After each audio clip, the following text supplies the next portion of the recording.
Urge, l'Église orthodoxe russe rompt ses relations avec le patriarcat de Constantinople indirect, Istanbul, début de la perquisition turque au consulat saoudien hôtel de ville ouvert au SDF, pour le SAMU social, un symbole fort. Et après, Gaël Nicole et Anne Hidalgo, maire de Paris, a annoncé le 14 octobre que 2 salles de l'hôtel de ville seraient ouvertes cet hiver, pour accueillir les sans-abri, et notamment les femmes.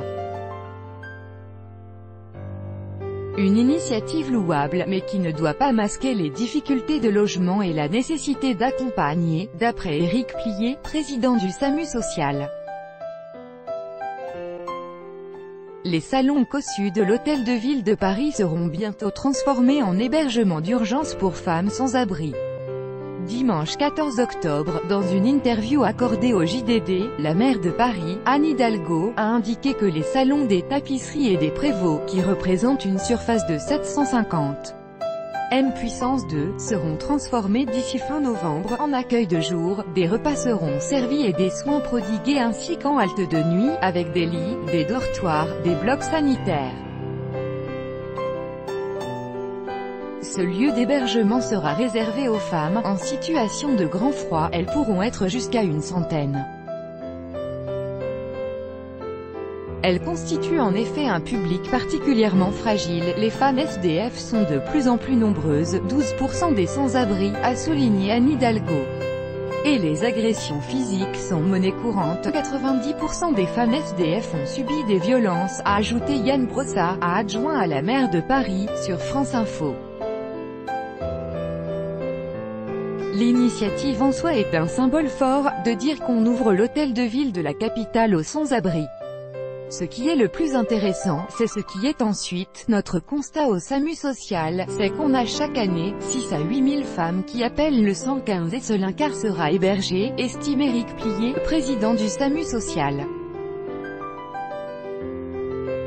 Elles sont doublement vulnérables, d'après le mouvement citoyen Réchauffons nos SDF, auteur d'une pétition demandant une réelle prise en charge des femmes à la rue.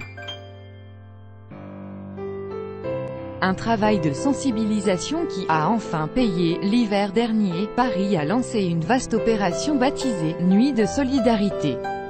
Divisée en 350 secteurs, des équipes ont sillonné la capitale dans la nuit du 15 février au soir au 16 février, afin de compter le nombre de personnes à la rue. Les recenseurs ont dénombré près de 3000 personnes dormant dehors, au pic de l'hiver.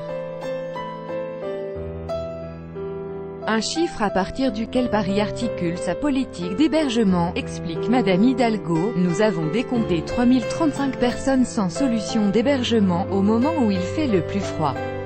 Ces chiffres sont fiables, personne ne les conteste. Il manque donc près de 3000 places d'hébergement d'urgence dans la capitale.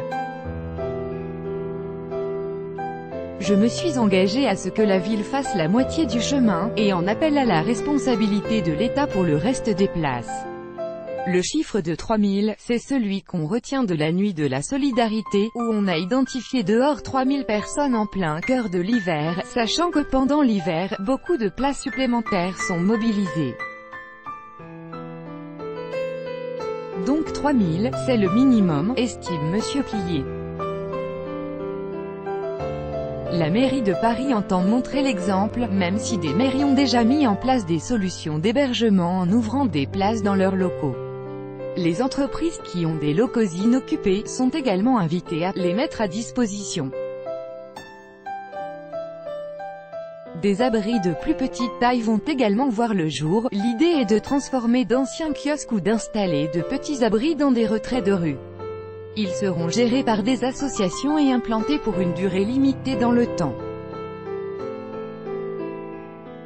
Pour Éric Plié, la ville de Paris a les capacités de mobilisation de bâtiments en dur, auxquels il faut penser, avant d'aller chercher des solutions qui sont trop faciles.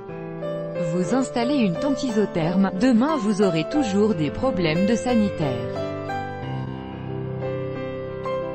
On a énormément de surfaces en dur, des bureaux et des logements vacants, qui sont d'abord à mobiliser.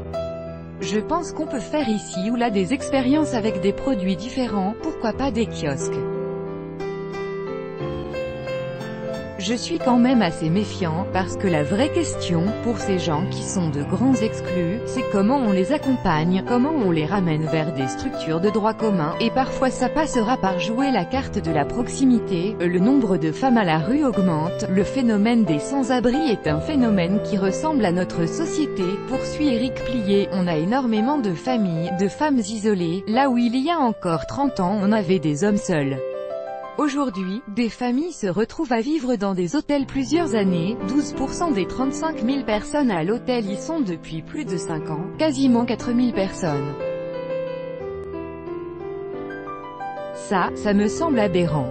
L'une des raisons pour laquelle ces femmes en rupture familiale ou à faibles ressources se retrouvent à la rue, ce sont les difficultés d'accès au logement, estime-t-il. Le problème principal pour moi, c'est que l'on ne sort pas du dispositif d'hébergement par manque de logement social accessible.